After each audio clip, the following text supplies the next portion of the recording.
Hello বন্ধুরা, আসসালামু আলাইকুম। আশা করি সবাই ভালো আছেন। আজকে আরও একটা ফুলের পেইন্টিং ভিডিও নিয়ে চলে এসেছি।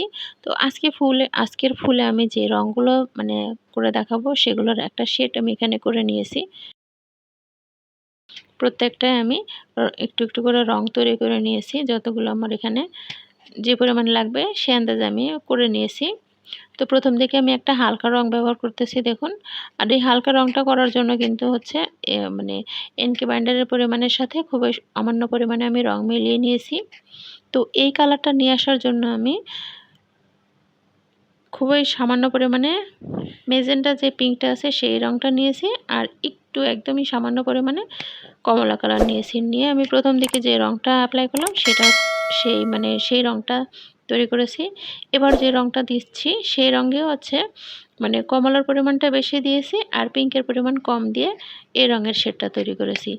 এবার যে রংটা দিচ্ছি এই রংটা হচ্ছে পিঙ্ক দিয়েছি, পিঙ্কের পরিমাণ একটু বেশি, আর কমলা সামান্য জাস্ট একটু টাচ দিয়েছি। দিয়ে আমি পিঙ্কটা বেশি বোঝা যেতে হবে, কমলা যে দিয়েছি সেটা যেন বোঝা না যায়, এরকমভাবে এই শেডটা নিয়ে এসেছি। এবার যে শেডটা দিচ্ছি এই শেডটা হচ্ছে লাল। লালটাকে আমি একদম হালকা করে নিয়েছি। তারপরে আমি এই রংটা এখন অ্যাপ্লাই করতেছি।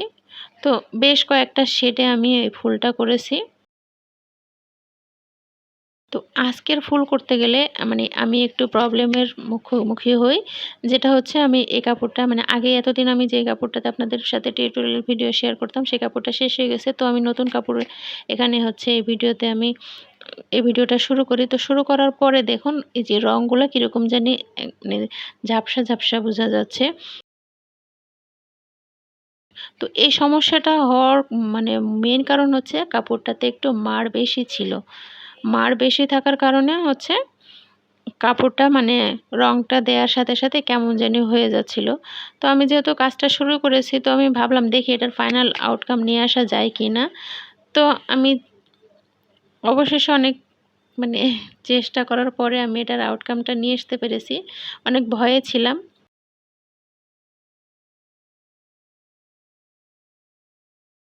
এবার যে রংটা এপ্লাই করতেছি এটাতে আমি হচ্ছে সামান্য পরিমাণে হচ্ছে বেগুনি রং দিয়েছি আর একটু নীল রং দিয়ে এই শেডটা তৈরি করেছি।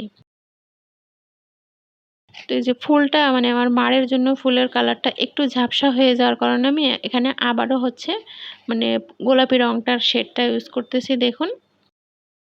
তো গোলাপিটাকেও আমি এখানে একদমই হালকা করে নিয়েছি, যেন প্রথম দিকে যে বেসটা দিয়েছি আমি রঙের সেই বেসটা যেন আবারও ফুটে ওঠে, কিন্তু ফুলের কালারটা যেন একটু গোলাপি টাইপ হয়।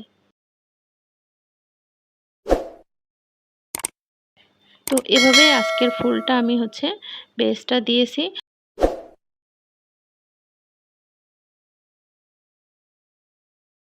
তো এবার যে বেসটা দিচ্ছি এটা হচ্ছে লালের গাঢ় শেডটা, একটু একটু করে দিয়ে প্রত্যেকটা পাপড়িকে যেন আলাদা করা যায় সেভাবে আমি একটু একটু করে এইগুলো রঙগুলো অ্যাপ্লাই করেছি।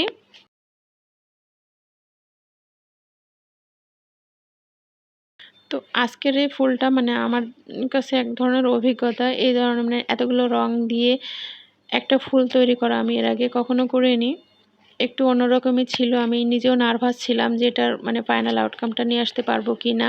তো এটার ফাইনাল লুক অতটা বেশিও খারাপ হয়নি। তবুও এটার ভিডিও আপলোডটা নিয়ে একটু কনফিউশনে ছিলাম যে এটার ভিডিওটা আপলোড করা ঠিক হবে কিনা। কারণ ভিডিওটা যখন করতেছিলাম অনেকটাই ঝাপসা ঝাপসা ছিল।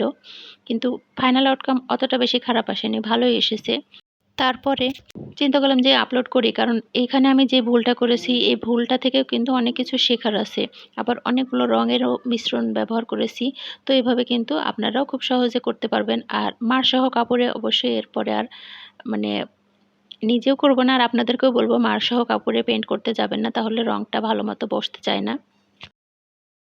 তো এভাবে এই ধরনের পিওনি ফুল দিয়ে কিন্তু খুব সহজে আপনি শাড়ি পেইন্ট করে নিতে পারবেন।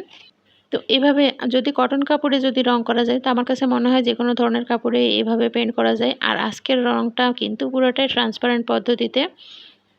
হোয়াইট পেস্ট একটু ইউজ করে নিই, শুধু রেনুর জন্য আমি পরে একটু হলুদ রংটা হচ্ছে হোয়াইট পেস্টের যে হলুদ রংটা সেটা ইউজ করব, কিন্তু আমি ফুলের কোনো পাপড়িতেই হোয়াইট পেস্ট ইউজ করিনি।